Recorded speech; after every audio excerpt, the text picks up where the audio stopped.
What's good? What's good? What's good? This is Raw Truth Media giving you the raw content that you deservedly need. I see everybody here. I see HL Kid. What's good, Brody? Peace and blessings to you. I see Taufik in the building. And I have the Honorable Coach Joe. How you doing, my brother? What's happening, DJ? How you doing today, there, Young G? It's good to see you. Good to see all of the familiar faces in the chat. What's happening, family? What's up, HL Kid? Good to see you. What's up there, Stacked in T? I see you, Rap God. Call me Fayu. Good to see y'all today. How's everybody doing? Hope all is well.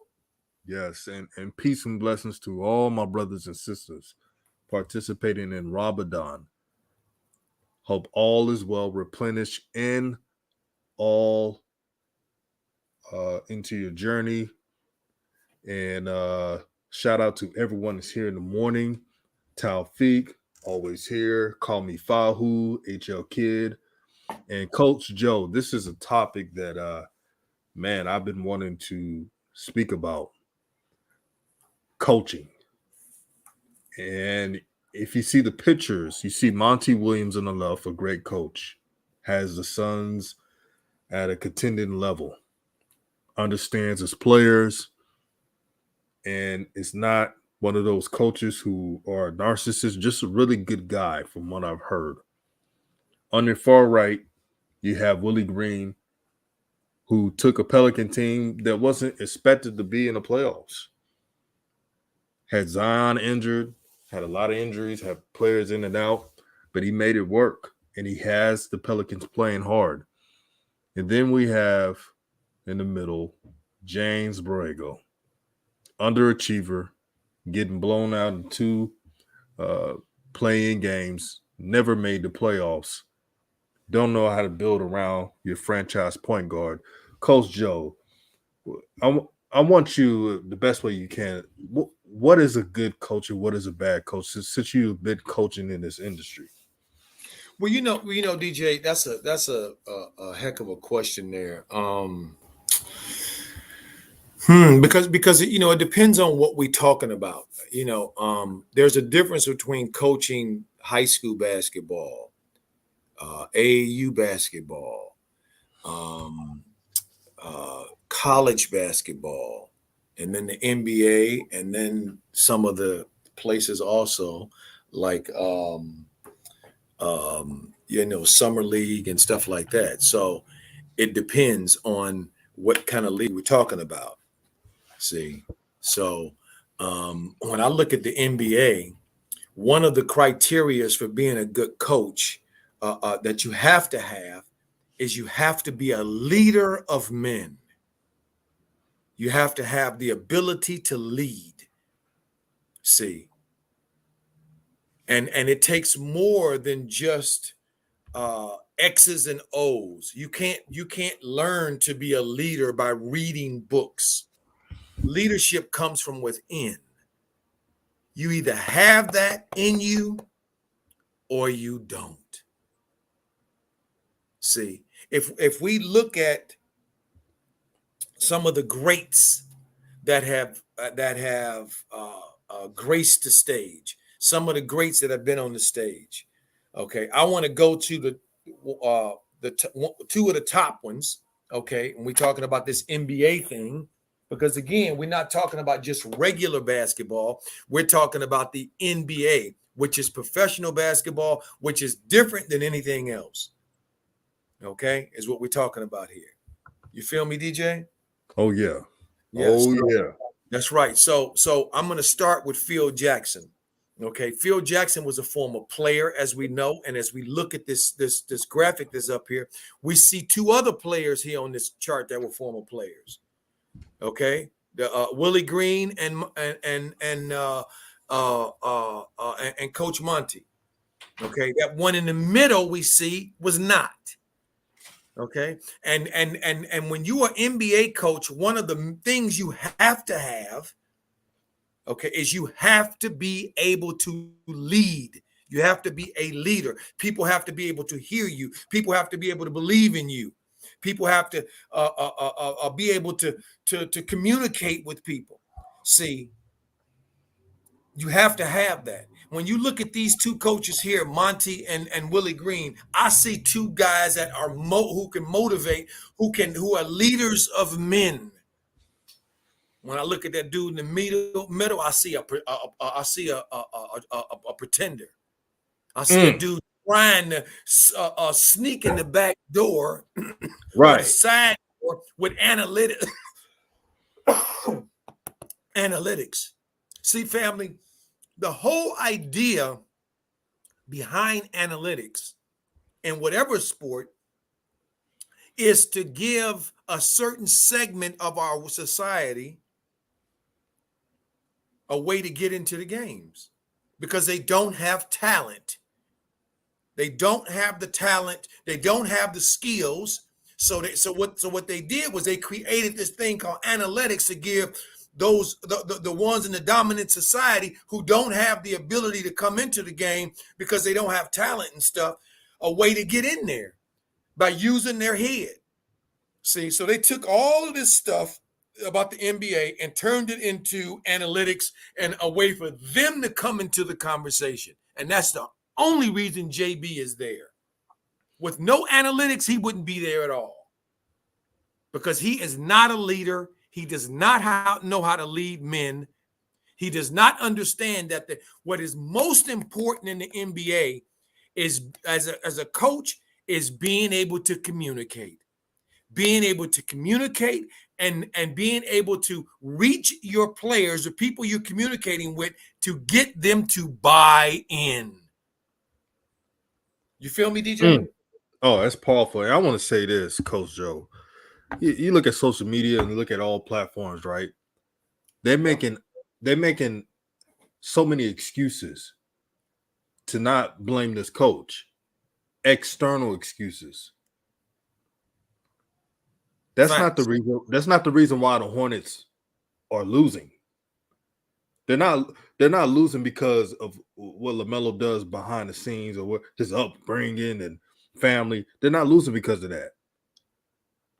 They're losing because they have a coach who does not know how to play their franchise point guard. He's smart enough to know, but he dumbs himself down to make LaMelo into his Tony Parker. He's trying to control LaMelo's game. It's pretty obvious. Every time LaMelo has one single turnover, LaMelo's looking back, making sure he doesn't mess up. That's bad coaching. See, you see how Willie Green and Monty Williams coach. None of their point guards look back and just like, okay, am I messing up? Okay, I just want to make sure because I'm not trying to be on the bench. And then you have JB playing everybody and their mama. Bad rosters, undersized roster. If the Hornets do not get a coach who is an adult, who has been to the playoffs, who has won significant games, they'll do the same thing they've been doing for this past decade. And shout out to Dexterious Crockett. I like saying that name, brother, for the $5 super chat to help grow the nation. Also, donate to Coach Joe at $base cat for speaking these gems. Thank you so much, DJ. You know, DJ, one of the things that I have to remember that always brings in my mind with coaching is that, well, you know, when I was growing up, I remember very distinctly growing up in Chicago. Okay, and family, I just want to set the stage for y'all. What's up, Coach Antlearn in the building? What's up, Coach Antlearn? How you doing there, Coach? Good to see you. Shout out for the $10 super chat to go to the channel. He says salute DJ and everybody in the chat. Yes, indeed. Thank you so much for that, Coach. Is that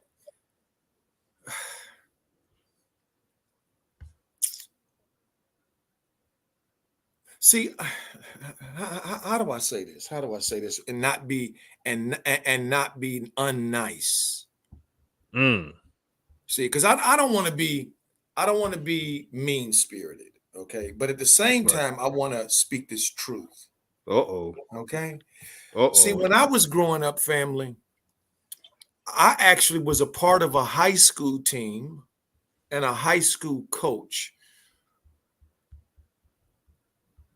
that was clearly in the crosshairs, our experience of this racial animus that exists in our world. I got to go there, DJ. I got to go there. Oh yeah, you got the floor, Coach Joe. See, and when we used to play games, I remember growing up in at the high school I went to, TTHS, Thornton Township High School. Those can look at it on the thing there. We got some hell of alumni. Hey, DJ, remember Antoine Randall L? Oh yeah, I remember that. Okay, Mr. you remember Bulldog. you remember Napoleon Napoleon Hill? I mean, yeah. What's the brother's name? How about Ty Streets? Yeah, Ty Streets. Okay, he came from there. He came from my school.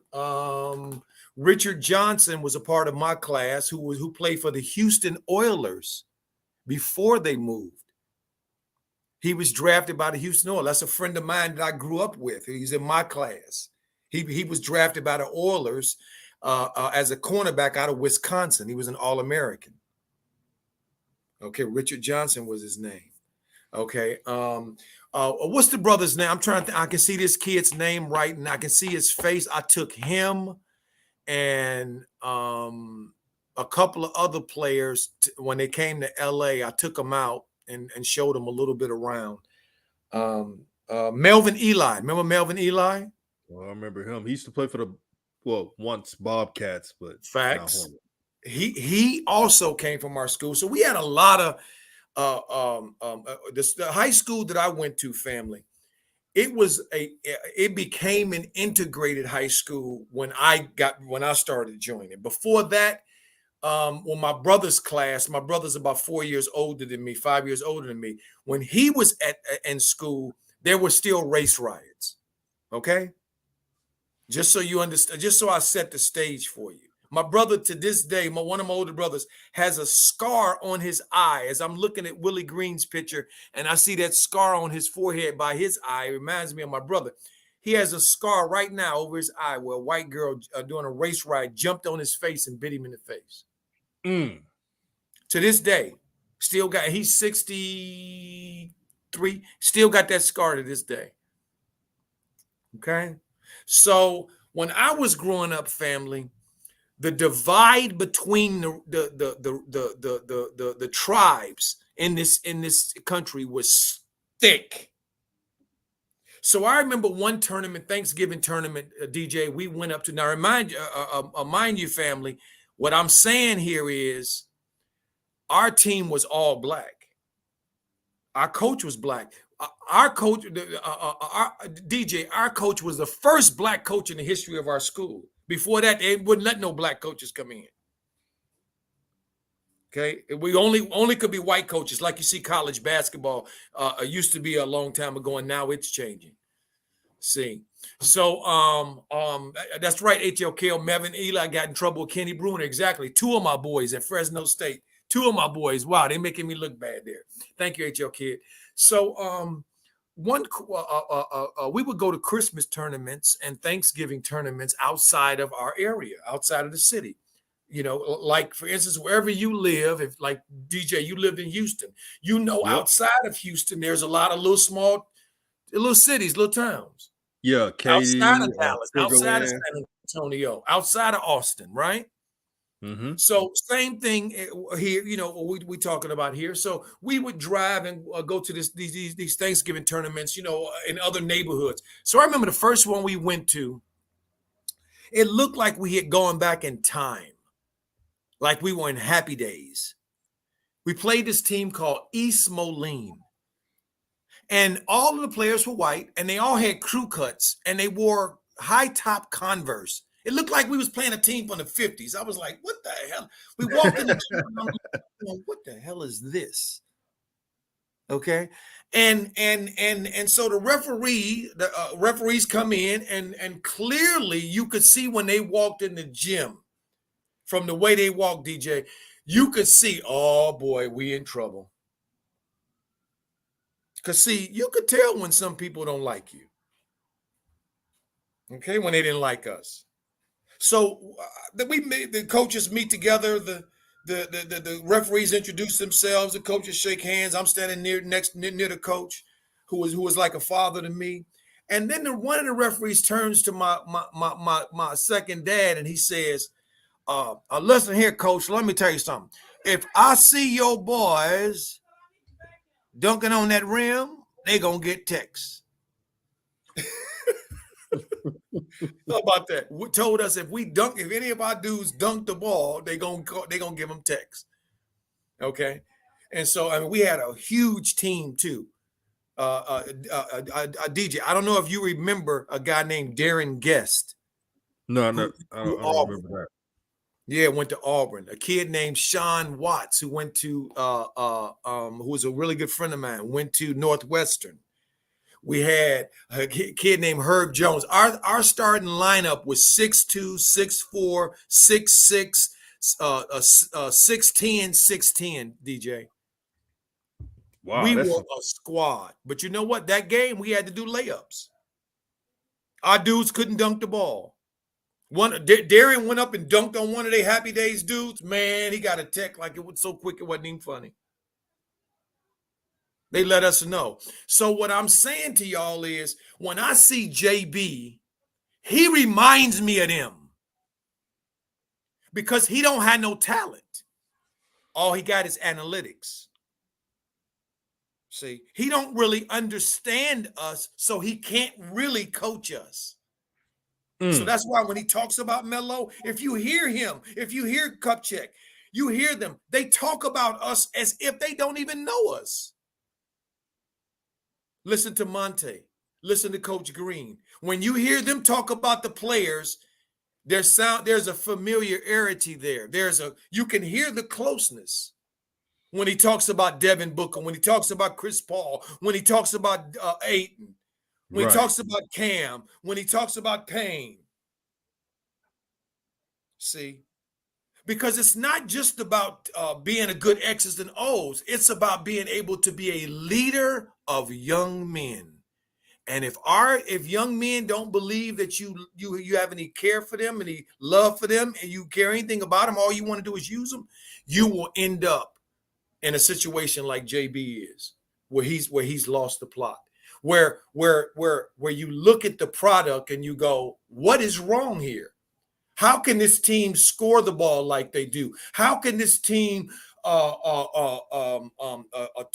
fast break like they do? How can this team be in the tops in any way and then lose as much as they do? Because the real part of NBA coaching that you don't get paid for, there are only a few people in the NBA family that get paid for playing defense. A few. Everybody else get paid for playing their roles and get paid for offense. Mm-hmm. Dennis Rodman got paid for defense. Ben Wallace got paid for defense. Draymond Green got paid for defense. Ain't gonna find a whole lot more than that. Nope. See, everybody else, you got to put the ball in the basket to show you can put the ball in the basket. Well, how is that when you got a coach who determines how much you put the ball in the basket? There is the trick. There is the game, family. So what JB did was, JB did the manipulation game. It's like you got a room full of children, okay? And it's Halloween. And you want to make sure the kids do what they're supposed to do. So what do? You pass out candy to only some of the kids, the ones that you can trust first. So the ones that you don't trust, you see that they didn't get none yet. So now they sitting trying to be on their best behavior.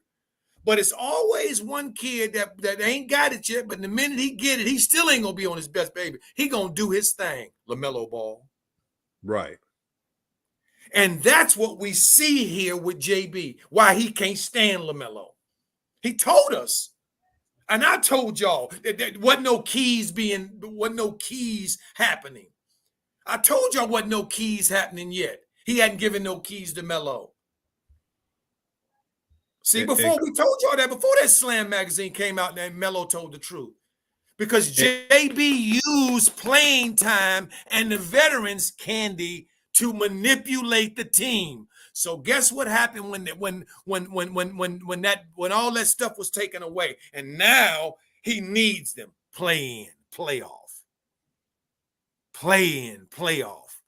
Now the games really count. Now the relationships really matter.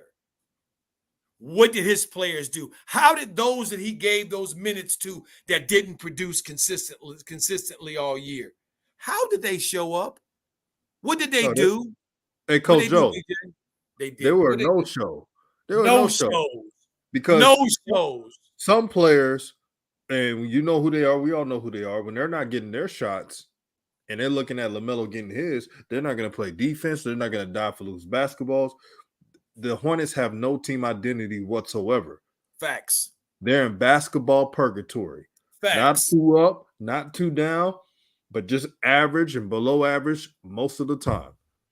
Facts. They're undersized. Listen, that's right. That's right, DJ. And you know who DJ, what team we can look at, who probably his picture should have been up here too, is Udoka.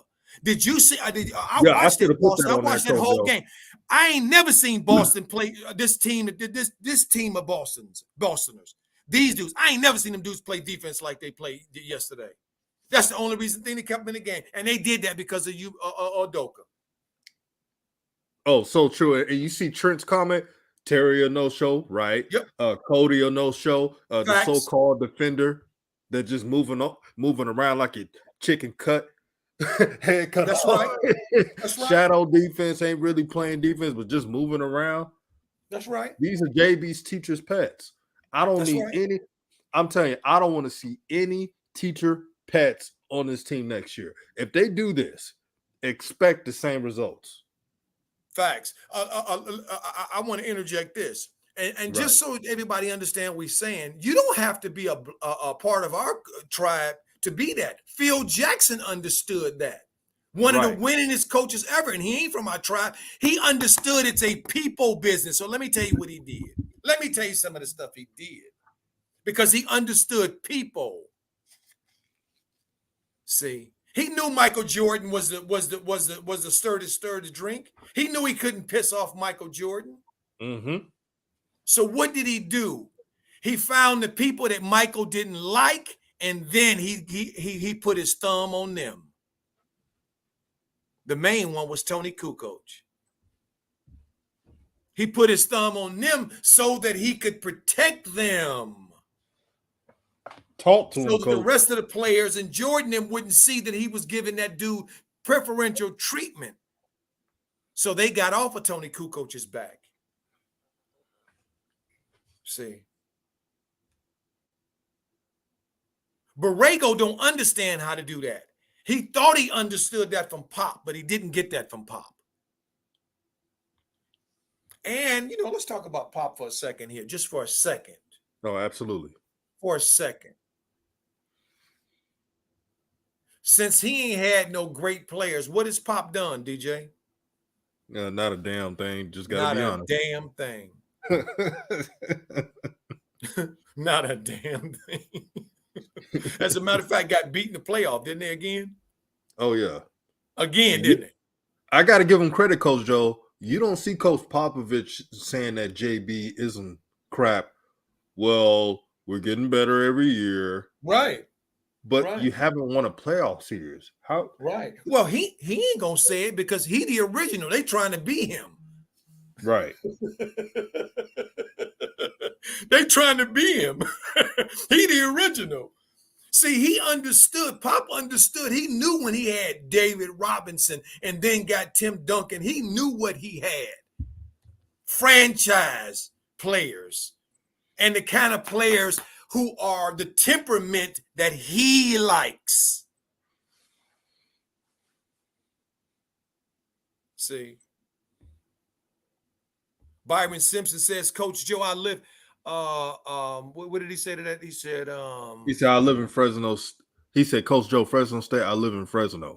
All right. Shout out to you, Byron. Yes, indeed. I almost took a job up Fresno State as a coach. They wanted me up there to coach with them, and I probably should have took it. That one in the Pacific job, DJ. I probably should have took one or two of them. I just didn't trust them at that time, so I didn't take it, but I should have. I would be in the NBA now, and I would have been an NBA coach too.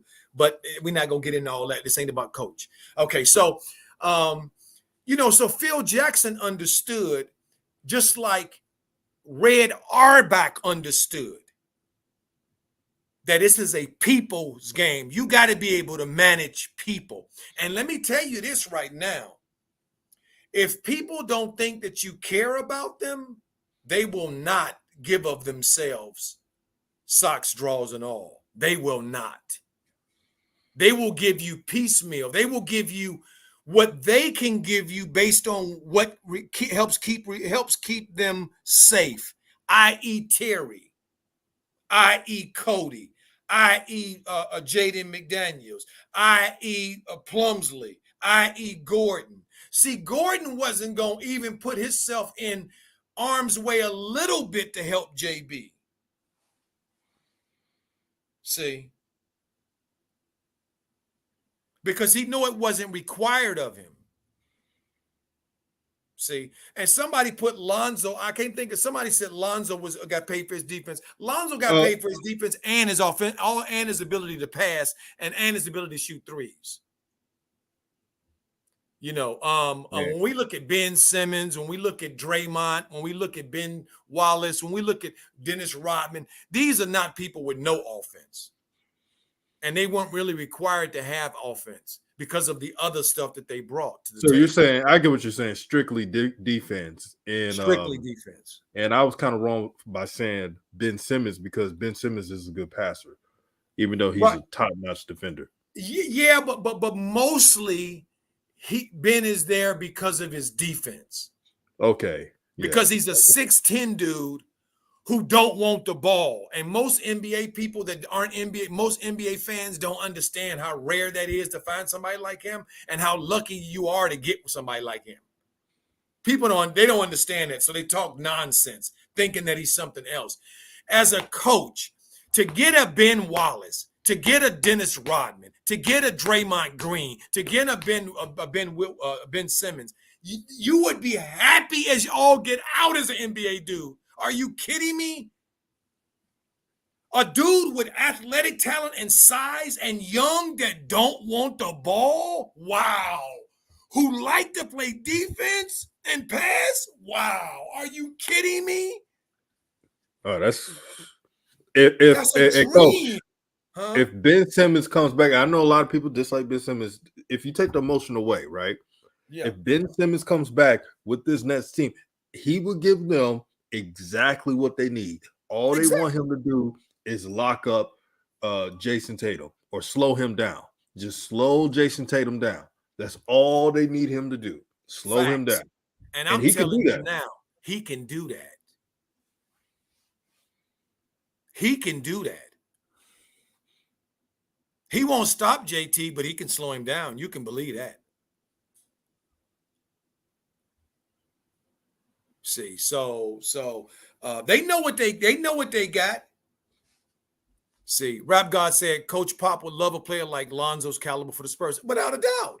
Without a doubt. Anybody would love a play. I mean, the NBA, again, family, most everybody only gets paid by putting the ball in the basket. If you can't show that you can put the ball in the basket on any consistent level, you do not get a deal. No bag for you.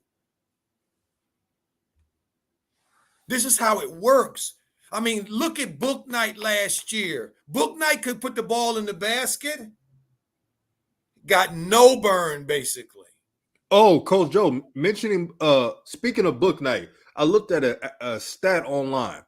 Do you know that the 6 games that Book Night played in the NBA, right? When he played 20 minutes, he averaged 15 points per game. Wow. Look at that. Look at that. And 40.2% field goal shooting. See, so when I look at the minutes that Jaden McDaniels got this year, when I look at the minutes that Cody Martin got this year, when I look at the minutes that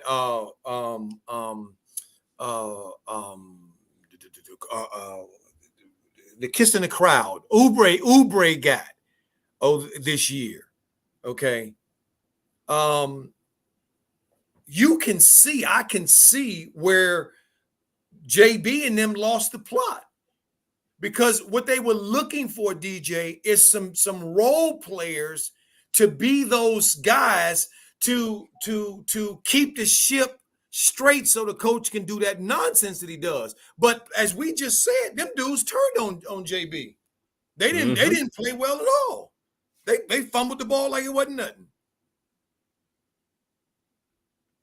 This is how the Hornets played in that playing game. Once they lost the lead, and it was and then the Hawks got on that run, they said to themselves, you can look at their faces, oh, it's over now, maybe we got it next year. They packed it in. Facts.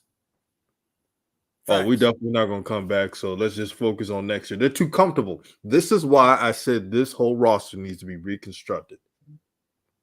There needs to be no comfortable players on this team. The only player that needs to be comfortable is LaMelo Ball. Let me repeat that. The only player that needs to be comfortable, catered to, is their franchise point guard. That's the name of the game. When you draft somebody high, you treat them well so they can stay on that team. Facts. There's no need to be pampering role players. Terry Rozier is a glorified six-man, respectfully. And we were right about Devontae Graham. You see, last game against the Pelicans last night, Willie Green knew he couldn't play an undersized point guard all those minutes. That's right. That's right. Because when he did that, the Suns picked on him on defense. Facts. And people were saying all over social media, Coach Joe, that this was a guy that was starting before LaMelo Ball last season, getting all his minutes, splitting minutes with him. They couldn't believe it. Mm-hmm. That's the difference. Mm-hmm.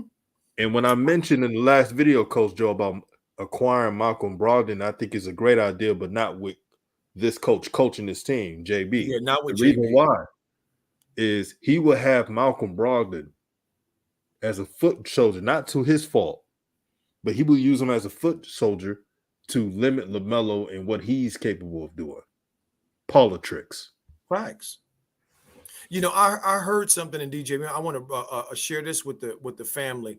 When I was watching the Minnesota and the Memphis game, which, by the way, I was not surprised to see Minnesota beat Memphis, because you guys do remember us telling y'all on this on DJ's RawTruth Media. We told y'all. Mm-hmm. We said this long time. Memphis ain't won nothing. When everybody was trying to get him, I told you they haven't won nothing. I ain't crowning nothing. Until you get to the playoffs and you put in that work, you don't get nothing from me. Ain't no, well, look how well he did in the regular season. I don't care nothing about no regular season. See, nothing. See. I want to bring out a point here that somebody just brought about PJ. Abraham, what's up, Abraham? How you doing, my brother? He says Melo, Miles, PJ should be a part core to build around. Okay, some of you guys might remember me on Twitter when when it was posted that LaMelo and Miles both ended up the season averaging 20 points a game. And I put on Twitter, two young G's, doing it at 20, two young G's doing it. They need a third to join. Okay, let me say this: PJ is not the third. Okay, that stuff he did the second half of the season.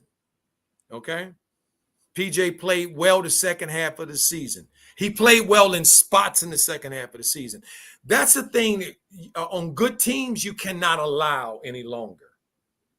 And allow people to come in and play this half-baked stuff. When I look at the good teams, Phoenix, Milwaukee, which one of the dudes on Phoenix's team that's a role player gets you can play half a year? See, that's what them Lakers did. That's why they didn't do nothing. My Lakers, that's why they look like doo-doo smell. Because a lot of them role players didn't realize You have to be consistent in your role. They weren't consistent in their role. So PJ gets no love from me for playing half the damn year. As a matter of fact, less than half the year, because after the All-Star break is over the half of the year. I'm sick of these role players on this Hornets team playing up and down. Be consistent in your role the whole damn year. I mean, I couldn't believe I saw on TNT when they were showing some of the awards, when they put up the sixth man. They had Tyler Hero up there, Cam Johnson up there, and somebody else. Who was the other person they had up there? Family, if you know the other person, can you please put in the comment section? I kind of forgot the other person. But it was so ridiculous because Tyler Hero averaged 20. The one closest to him was Cam and averaging 12. You can't compare a dude that's coming off the bench, averaging 20 to a dude averaging 12. It's ridiculous. Yeah, I'm like, come on, man. And especially both teams are at the top of their league. Miami's at the top of their league. Phoenix at the top of their league. So you can't say that both guys ain't playing for winning teams, because they are. Oh, Coach Joe, can I speak on the PJ? Please. Call Me Fahu says, yeah, PJ needs to have a big jump next year. Well, since PJ and Miles Bridges are similar height, strength, different athleticism, Miles is more athletic, they got to make a decision, because those are similar players, similar heights. You got to go bigger. See, if you keep in Miles Bridges, you have to use him as a small forward. Facts. And get another forward, a true forward that's 6'10" preferably, and you get a center that's legitimately 7 foot or more, that's athletic. None of these, and I know there's some, I know Jokic is a good white center, but Hornets stop getting these white centers, man. Get some brothers for once. It just these clumsy centers. Y'all know what I'm talking about. Zeller, Plumlee. I'm not trying to go there, but I'm being real. No, fact. Can you for once get some brothers at the center position that's 7 foot? You could have got a Mo Bamba for cheap. That's right. When Orlando didn't want him, DJ. Right. They could have done exactly that if they didn't want to spend. There's moves they can make. And as for Terry Rozier, if Terry Rozier is not willing to be a 6-man off the bench, trade him. You still had to cover his costs because they pay him that contract, but trade him. So you can actually have a legitimate two. Coach Joe, you're looking at the playoffs, right? Celtics, Suns, they have one thing in common, and this one thing is height. If you got a 6'7" point guard, everybody on that roster, the starting lineup, by the way, the starting lineup needs to be 6'5" and taller. Facts. So you can switch off on defense. So you can have more post position. It's common sense. Coach Joe, why do the Hornets keep dumbing themselves down and not make the common sense play when making roster decisions, player development? Well, I'm gonna tell you why. Because they're a flea market. They're a junk team, a junk organization in a place that nobody really cares about except the people down there, and they can fly under the radar, being mediocre, and still make money and still grow the franchise through equity and make money. They don't care, DJ, and they got Melo by accident. They didn't want Melo. They weren't going to draft Melo. They weren't interested in Melo. Okay? They were interested in what they had. They wanted Wiseman. Okay? They didn't want Melo.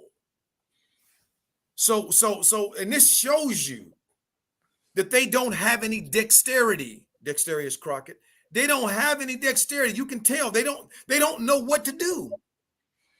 They don't know what to do. They got Melo, is like, oh my God, what do we do? Then they start talking about and Kimber. Well, you can't talk about Melo and Kimber Walker in the same breath. Are we talking nonsense? Disrespectful. Disrespectful. So they know this. So now they're stuck. I'm gonna tell y'all, they're stuck. The Hornets are stuck. That's why I was so glad. I listened to every exit interview that they posted, family. Every one of them. And there are only 2 to 3 people on that spoke at that exit interview to me that was really hurt because they lost. Miles was one, Melo was one, and Cody Martin was. Everybody else was looking after themselves, talking about themselves. The only people that seemed like they were hurt, genuinely hurt at their season. I mean, Terry said before the season, it's playoff or bust. Well, they asked him about that. Well, you said playoff or bust. Was this now a bust? What did he start doing? Talking, JB talking points. Well, see, in 3 years, what happened was, see, when we had 5 wins, we made them to 15. And then when we only had 15 wins, we went to 20. Look how great we are. Stupid ass nonsense. Bunch of stupid nonsense. Okay. What the hell when you starting at the bottom, okay, and you're trying to come up? Are you talking about wow? We look at us. See, Melo tried to do that mess. If y'all listen to Melo, he tried to talk that JB mess too. And then what happened was Rod Boone or one of them other dudes, I can't think of which one it was, asked him a question that really hit to the core of this thing, which is that y'all going home. And that y'all did the same thing last year was Rod Boone. Now, thank you for remembering. Thank you, your spirit. Rod Boone said, well, last year y'all lost to the playoff, got blew out. This year you lost to the playoff, got blew out too. Hey, what's the difference? And then that's when Melo finally said, oh, wait a minute there. You know, on second thought, you're right. This is some bullshit. That wake up call, man. That wake up call. Hey, Coach Joe, Mark Williams from Duke. For those who know me, I'm not really a big Duke fan, but hey, they bring in some players. Mark Williams, the 7-footer from Duke, he's got game, man. He's athletic. He runs. You know, he ain't gonna do the mid range and none of that stuff. He's just a rim protector. If the Hornets can get him, that'll be a good get. Still, don't be cheap. Still get a veteran 7-foot big man. But I would like that addition. Also, if JB is still the coach, the draft is not important. You want to know why the draft is not important to the Hornets with this JB coach team? Is because he doesn't even play young guys. So why would you if you're a Hornets fan, why would you get excited for the draft if he barely plays young guys? I watched the Pelicans last night depend on 2 rookies, Trey Murphy and Herb Jones. Yep. And they weren't drafted super high. Nope. But since they do something special, Trey Murphy shoots threes well. Herb Jones is a lockdown defender, super athletic. Lockdown. And he made it work. That's coaching. Willie Green's first year without Zion and certain players. Key players had to be traded to save money. And Willie Green made it work. He didn't make any excuses. He didn't sell false hope. See, Montrez said something that was real interesting to me in his press conference and his exit interview. He basically said JB didn't know what the fuck he was doing. I just got to do it, DG. I just got to be real today. Oh yeah, I just got to be straight. This is just pissing me off so bad right now. I mean, my blood is starting to boil now. I got to tell y'all, my blood is starting to boil because this dude. I mean, he shouldn't even be. There should be an X on his face, DJ, on that picture right there. Hey, Coach Zoe, I actually was going to do that. I actually was going to do that, but yep, it should be an X on his face. That's right. What not to do. Okay. Because Montrez basically said, look, I don't know. I don't understand. How is it that how is it you make no adjustments? None. You put players in, you see that it's not working, and you make no adjustments. None. And then he basically said, what I do and what I've done since I've been here is self-explanatory. If you want a player that plays with energy like me, who is hard-nosed and tough and can fight around the basket rebound, you know what I do. If you can't find a place for me on this team and you getting blown out, something is wrong with you. And I'm going to tell you something, DJ. I hear you talking about Mark Davis or whoever this kid is from Mark Duke. Williams. Yeah. Mark Williams. I don't care. Because I'm going to tell you why. Look, I'm going to tell you why.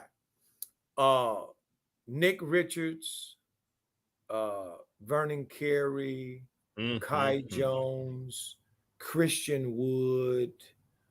I mean,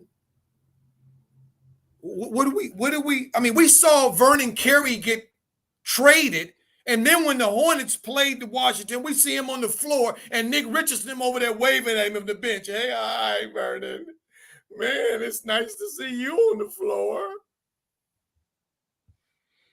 Yet you got people over in Charlotte telling Jaden McDaniels, bragging about telling Book Night that he should be happy to be in the G League because he was happy that he went to the G League his rookie year and it helped improve him.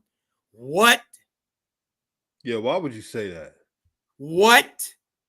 So Jaden McDaniels, are you telling me that you contributed to this team the way that Mikal Bridges played for his team? No, you didn't even play up to the level that your brother played at in Minnesota. And he was a disappointment. So you passing down to Book Night advice that helped you get to where? He getting ready to he on his way out the door. He didn't provide he was injured, and then when he came back, it took him a long time. Jalen McDaniels had about 10 games this year, or 15 games this year where he played well. Where he played well.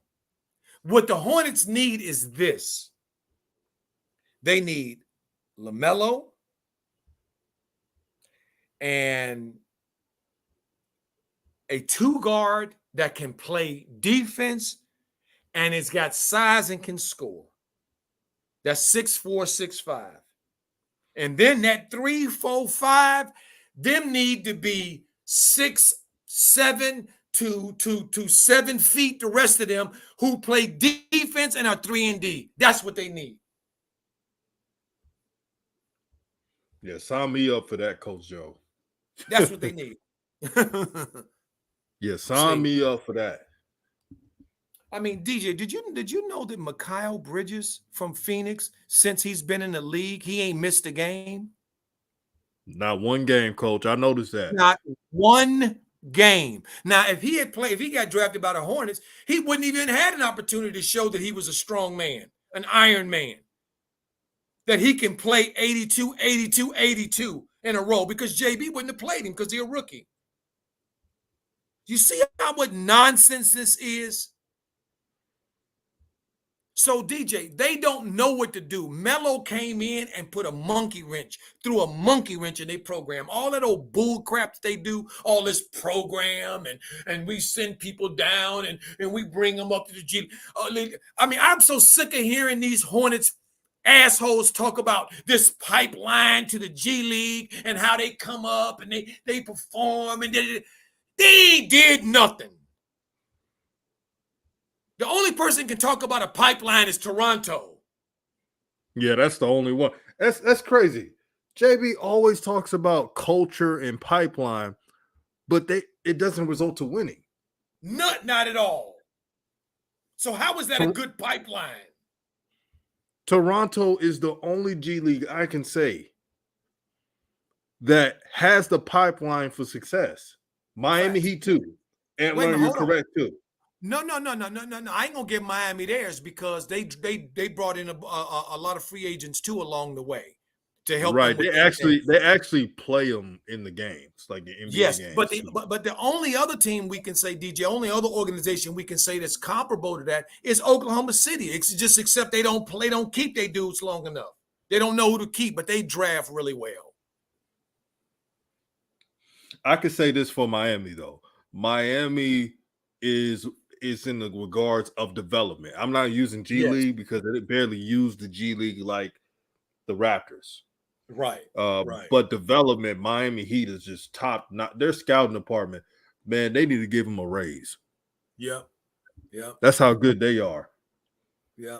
And they look like if they keep this defense up, I'm telling you right now, you might see the Suns of Miami if they keep it up. I would not be surprised. But you know, when we'll see. I look at this Miami team, DJ, you know who they remind me of? I don't know why they do that, but they play like it too. But they remind me of this Riverside Church AAU team I remember back in the day. And it was Ron Artest and Ron and Reggie Jesse and Eric Barkley and it was a hell of a team. It was a hell of a team, that Riverside Church team. And most of the players, other than Eric Barkley was about 6 feet. Everybody else was about 6'4", 6'5".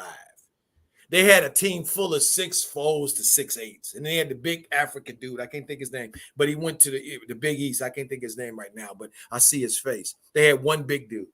And they just crushed everybody that summer. They beat everybody's ass, and they did it the way Miami do. They just locked you up. It seemed like they had everybody was the same size on the floor. It seemed like. See, so I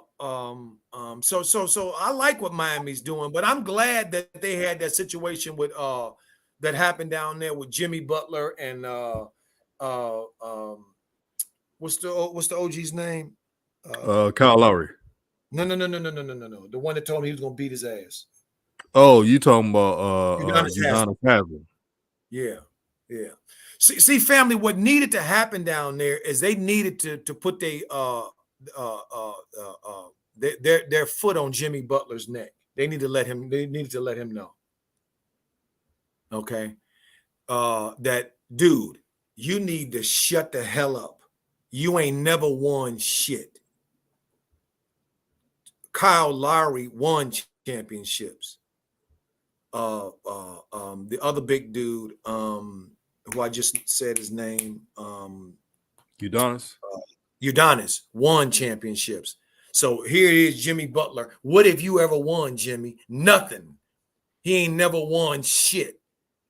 Didn't win in Chicago, didn't win in Minnesota, they didn't win nothing. So Kyle Lowry knows how to win. Spoelstra knows how to win. Udonis Haslem knows how to win. Them dudes that won, Udonis that won multiples. So I'm glad they told Jimmy, sit your ass down and shut up. You ain't won nothing. Stop acting like you a tough guy. You ain't scaring nobody over here.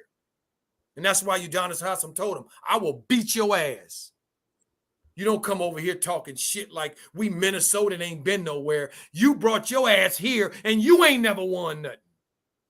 So don't come here talking shit like you somebody and you ain't. Sit your ass down and shut up and listen. And that's why it went down like that. And they have every right to do that because Jimmy ain't won nothing. But everywhere he's gone, when he was in Chicago, when he was in Minnesota, he always had his persona like he the man and all that. No, you ain't no man. You ain't won nothing. And guess what? Udonis showed you. You ain't coming over here punking nobody either. What Udonis told him, I'll beat your ass. See? And that's what he should have told him. Because he ain't won nothing. See? And it's too many of these dudes in the league that ain't won nothing that run their mouth. See, I love that Nate McMillan. Nate McMillan. I was so glad to see him take his belt off and kick JB's ass and out coach him like it wasn't nothing. JB sitting there, had the nerve to sit at the press conference and say, well, the plan that we had, the game plan that we had, we did that last time too. Of course you did it, and that's why Nate recognized what you did last time and put your ass in a trick box, dummy, because you don't really know how to coach. See, I was so proud of Willie Green's team last night, how they fought Phoenix the whole way, even though Phoenix is a better team than them, fought them to try to stay in the game. See, but what did we see at Monty's team? Nah, we got man over here. Ain't no dissension over here. None of that. Look how Monty got Ayton to play in a contract year as hard as he's playing this year. See, when Gordon on the bench over there malingering with the Charlotte Hornets talking about I'm hurt. I sprained my ankle. Well, dude, how long does a sprained ankle last, dude? Him and AD need boo-boos kissed. See, so for me, DJ, it's clear. JB is symptomatic of this problem we have in professional sports, where they bring certain dudes in with the complexion to keep us down for the most part. Because he shouldn't be applauded. Nothing. Go ahead. JB has the complexion for protection. He's protected, and I know you guys are saying, "Oh, he's Hispanic," and shout out to my Hispanic brothers and sisters. But how JB acts, he doesn't act like a normal Hispanic guy. Facts. He's kind of uppity. And to the sister Sandra Lane, you know her, she's Hispanic descent. She doesn't claim him. Mm-hmm. See, JB, I don't know him personally, we all don't, but just the way he acts, he's a yes man. We're talking about the coach, DJ. Yeah, the coach. We're talking about the coach. He's a yes man. We ain't talking about the person. We're talking about the coach. He's a yes man. Shout out to Swab. What's up, nephew? I'm sorry, DJ. What's up, nephew? Oh, no, it's all good. You see, the good coaches, man. I want to just say shout out to those that hit me with the Cash App today. Thank you so much. I appreciate it. You know who you are. We appreciate it. Shout out to also Call Me Fahu for donating to the channel, also supporting the channel. Good brother. Yes, indeed. Shout out, my brother. Yes, indeed. DJ, I got to tell you, I am just so excited to be able to see these playoffs now that they finally here, because I think this is going to be one of the best ones we've seen in a long time. And they clearly have raised the bar. I mean, that game yesterday between Brooklyn and Boston, boy, were they physical. Wow. That was a physical game. Woo! So that's why you gotta add more size and wingspan, man. You cannot be a midget team in the playoffs. Facts. Not in today's NBA. Nope. Not gonna happen. Well, I wanted to bring this up, Coach Joe, because we mentioned JB and his nepotism, but there was rumors, I don't know if it's true or not, Gordon Hayward potentially asking for a trade. You hear about that? I did hear that Gordon was asking for a trade, and I went to a couple of places that I could find it to confirm it, that to hoping it's true, and I couldn't confirm it. But I got to tell you, I danced around the house, clicking my heels together, hoping that it's true. Shout out to the homie Juju Knows Hoots. He said, "What's up, my brother?" What's up, Juju? And Coach Joe. What's up, Juju? How you doing, that young G? Good to see you. Yeah, DJ, I gotta shout out this. I'm gonna shout out. See, family, don't get the wrong impression. We're not saying that's why it said Phil Jackson. We ain't saying you gotta have you got to be a part of our tribe to be able to coach. We're not saying that. No. So if anybody think we're saying that, we're not. Because I loved what the brother down in the coach down in Minnesota, Taylor. What is this? Taylor Hicks' his name? What's his name? DJ? Yeah. Wait. Let me go. I thought it was. Let me check again. What's that No, I dude think name that's down?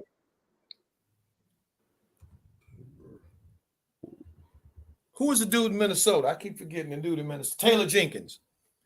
Right. Taylor Jenkins. No. Taylor Jenkins is the Memphis coach. Oh, yeah, he's Memphis. No, yeah. Chris The other Finch. one, Chris Finch. who is? Yeah, Finch. Yes. Yeah. Chris Finch. Let me tell you what he said when Ant. Shout out to Ant. I gotta shout Ant-Man out. Oh, because he's a baller. he has shown he is balling. Ant is balling. I know the other rookies in his class are looking at Ant out there, and they just woo, wishing it was them, man, because Ant is out there balling. This is what Chris Finch said about Ant during one of the little interviews they do during the game. When the reporter asked Chris Finch about Anthony and about him, playing like he's playing and so forth, and what does he say about it? Chris Finch said, "Listen, y'all, everybody know Anthony has a lot of confidence. My job is to not mess with his confidence. I'll stay out of the way of his confidence." That right there is a coach. Imagine if JB said that about Melo. You know how confident he is. He's just so confident. My job is to stay out of the way of his confidence. Can you imagine JB saying something like that? That would have been amazing. Wow. That's see, amazing. See, we always how do you say that his name, DJ, right there? The what? The ums. The ums. Oh, okay. Well, my brother, look, when he says LaMelo fans about to be triggered by Anthony Edwards. Well, look, over here on our station, we have always said from the beginning that we're Anthony Edwards fans. We've always been Ant fans, just like we liked the kid in Indiana. What's the kid in Indiana? God dog a DJ. I'm forgetting the name. Halliburton. We like Halliburton too, don't we, DJ? Yeah, I like a lot of the 2020 draft class players. We have said it multiple times. Here's the difference between LaMelo fans, as you say, and everybody else. We're not going to crap on everybody else when LaMelo has a great game or a triple-double. We have not done it here, and we will never do it here. We're not haters. So when we see talent, talent's talent. I get it. A lot of people, they dislike LaMelo because they feel like he hasn't earned it due to false reputation. That's all it is, man. Just that dry hating stuff. But a lot of these players can ball. And Anthony Edwards, I want him to turn up in the playoffs. And he just because and Coach Joe, this is the last thing I'm gonna say on that part. Just because Anthony Edwards does this thing in the playoffs, that doesn't diminish LaMelo. His team is better than the Hornets. They got bigs. They got a better coach. They got depth. Their starting lineup's better. Hey, look, that ain't got nothing to do with nothing. LaMelo is still better. I mean, ain't no doubt, man. He do way more than anybody else in his class, and almost any other class. See, that's the truth of the matter.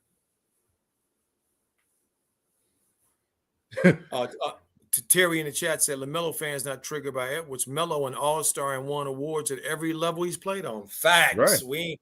That's right. Again, ain't no shade. We ain't got. That's why we ain't got to throw shade at nobody. Melo's is foundational. What you call him said it the other day on his show. Jason Williams. That I love it. Did you see him, DJ, when he said ain't no way Melo, he don't see Melo in a Laker jersey? Yeah, I saw that too. And and that's really the Hornets' fault. Everybody talking about, everybody just want him to go to the Lakers. The truth is, everybody just want LaMelo to be treated as a franchise player. It has nothing to do with what team. I don't care if it's Facts. the Toronto Raptors. Well, I I don't don't care want if him to it's go the to Knicks. Toronto. I don't want him to go to Toronto. I'll say that.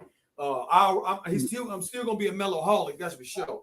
But Right. I You get don't my want him point. down there in Toronto. That's for damn sure.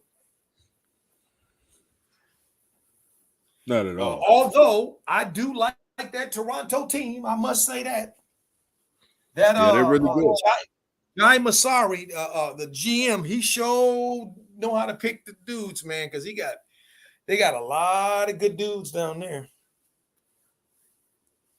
They do. And That's family, we got 60 plus people in the chat. Make sure there's 60 plus likes.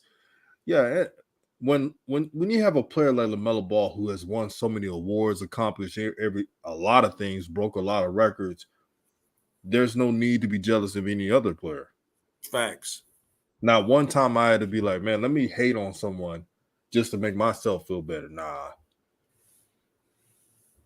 Facts. But Yeah, but Coach Joe, we talked about Anthony Edwards off record, and guess what comparison I have for Anthony Edwards playing right now? What's that? He reminds me of Jordan when his junior year of North Carolina, but bigger. Ooh, you know, when you DJ, now that you say that, I can see that. Except he can shoot the three way better than Jordan could. Jordan couldn't shoot no threes when he came in the league. No, not again. I'm talking about North Carolina junior year. And that North Carolina Jordan was not a great shooter. He was a great finisher at the basket. He hops. He had a nice mid range, but he didn't have no great jump shot. He wasn't no great jump shooter at all. You see, Music Knowledge, he said Jay Will been watching RawTruth media, no diggity, no doubt. A lot of them do. That's how they exactly. Coach Joe, you know this, and Coach Joe, he been around like he been around like this hoop stuff.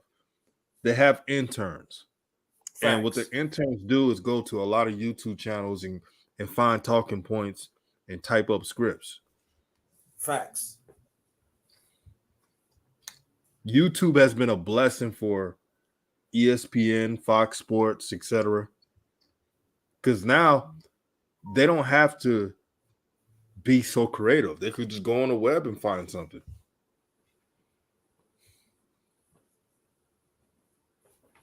Yep. Terry in the chat said it's crazy because the Hornets have all the pieces to be playing in the playoffs right now.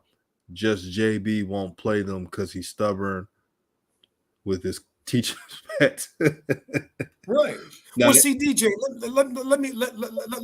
let's really full disclosure here, because you know we've kept it real with JB and we banged on him when he needed to be banged on. Okay, but let's now I'm gonna just be honest. I mean, I'm not honest.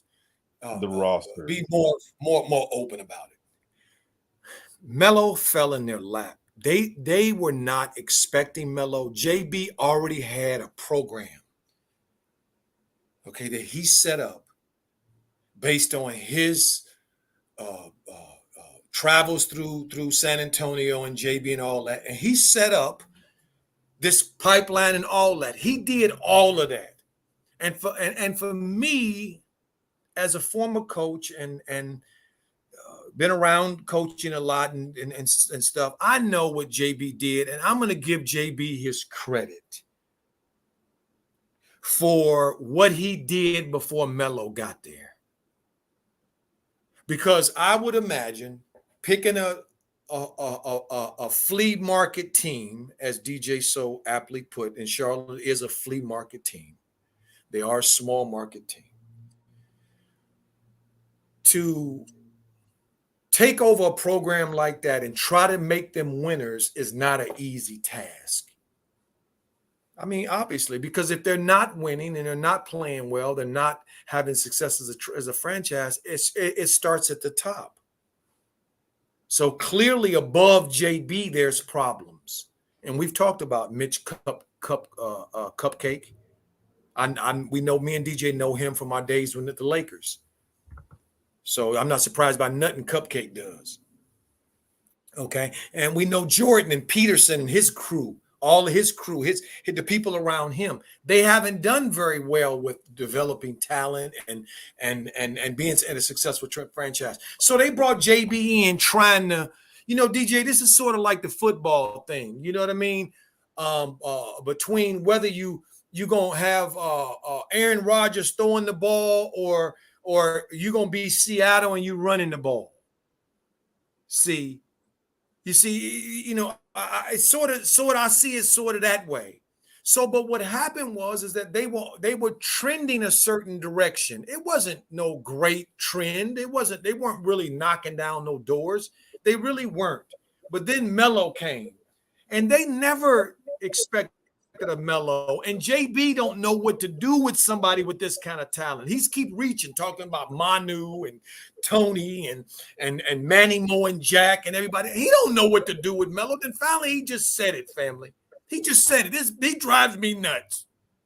This kid makes me crazy. He said it. So from his own mouth, he don't know what he's doing and don't know how to do it. So Charlotte, will y'all just let him go? Just give him his walking papers. Let him go on about his business. Let him go somewhere else, some other franchise needs some flea market franchise out there that needs something as well. But I mean, I know you're going to have a problem because Milwaukee fucked it up for you. They did. They small market and won. Okay? They small market and won. Memphis is knocking on the door. Look at them. Number 2 or 3 in the West. Okay, Grindtown ain't did nothing for a long time since Mark Gasol was there. And Tony Allen and Zebo. Okay, and they didn't win nothing then, but at least they had a little respectability. I get it.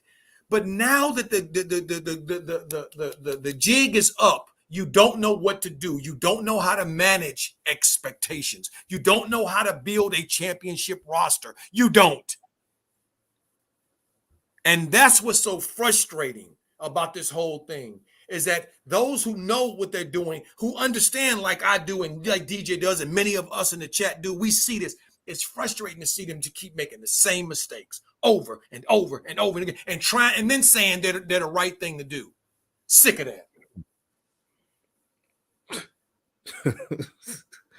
Man, Coach Joe, man, it's I know we all like to take jabs at JB time to time, well deserved sometimes. But let's be honest again, this roster, I said it before the season, and a couple people, other YouTubers have pointed it out. This roster was not good enough. You can't win with this roster. No big, small, midget players. Now, this roster is just what JB wanted, so he can have his full control. That is true. But the GM did a horrible job. We've told you this. We told you how Mitch Kupchak just ruined the Lakers. And couldn't even build the team the right way when the late, great Kobe Bryant was still playing. Making excuses about a contract he's earned, by the way. Right. Won championships with the Lakers, making excuses. And then when he retires, you want to get Luol Deng for that horrible contract in Mozgov. Thank you. Horrible. All they needed to do, and I remember all they needed to do was get a respectable team and don't reach. You can build a good team without reaching. We just mentioned you can get Mo Bamba. They could have got him for the cheap, but didn't do it. Well, they had Christian Wood. Right. You didn't have to go get nobody. You had Christian Wood. Should have kept him.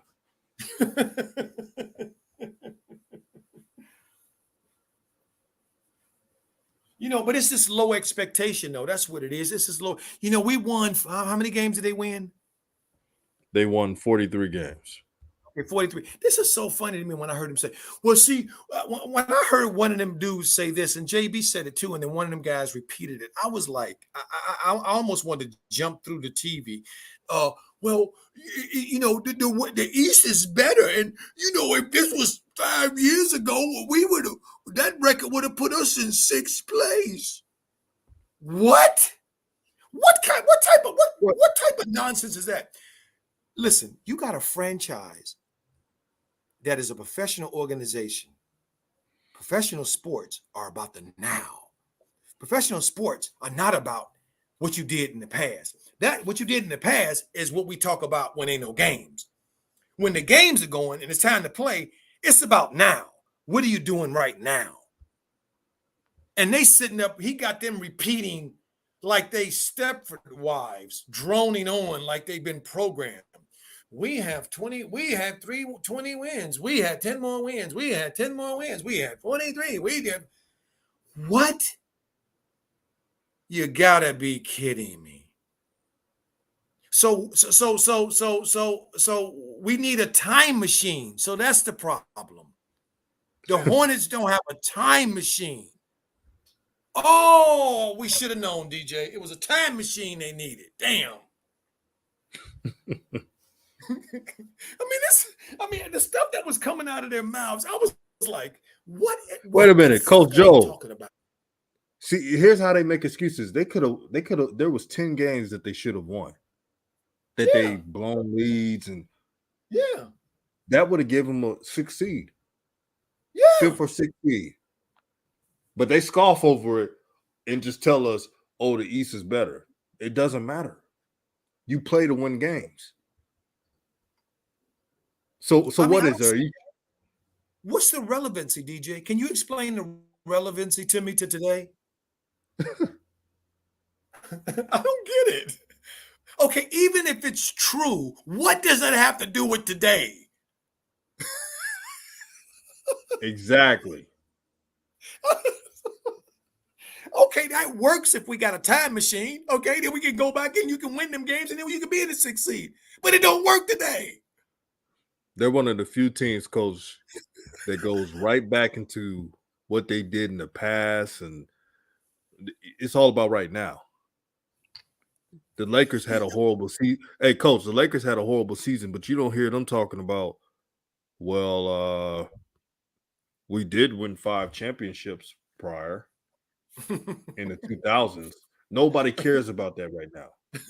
What are you doing right now? What are you winning?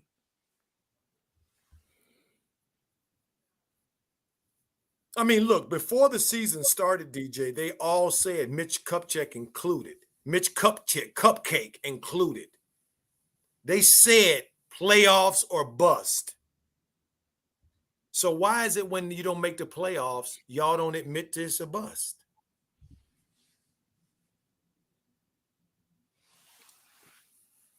Why are you making excuses now? Now, why are you coming up with, well, see, what had happened was. Coach Joe, man, this has been an outstanding show. We're going to do some more shows. We're going to do different topics. Absolutely. Hey, DJ, let's reach out to the family and anybody in the chat that has some idea you think that DJ and I should do a show on, a topic on, put it in the chat. Let us, because this is this is a family chat. We interact here, right? What you think, what you guys think matter. So yeah. So what do y'all think? What else would y'all like us to talk about? Any subjects or any topics or anything that you guys think would be something good? We'll bring it up. Absolutely, I think that's a great idea, and we showed today, even though it's kind of Hornets, but we had a basic title: good coaches versus bad coaches. Mm-hmm. And we had a family here to discuss. And it was a great show today. We're going to do more. Any last words, OG, before we roll out? Man, this was a fun show. Yes, indeed. A lot of fun. Thank you so much. I just want to say, DJ, thank you so much for always being there for us here and for giving your time and your energy and your efforts to making this happen. I so appreciate it so much, and only you can do it. And the way you do it is so magnificently. The way you do it. To the family, thank you so much for coming in, and for all those that donated. We appreciate you, to the channel and to the Cash Apps. Thank you guys so very much. What I always like to say is what I learned in Africa.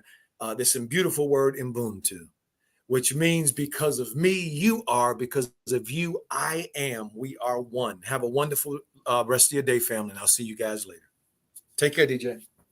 Peace out. Peace and blessings.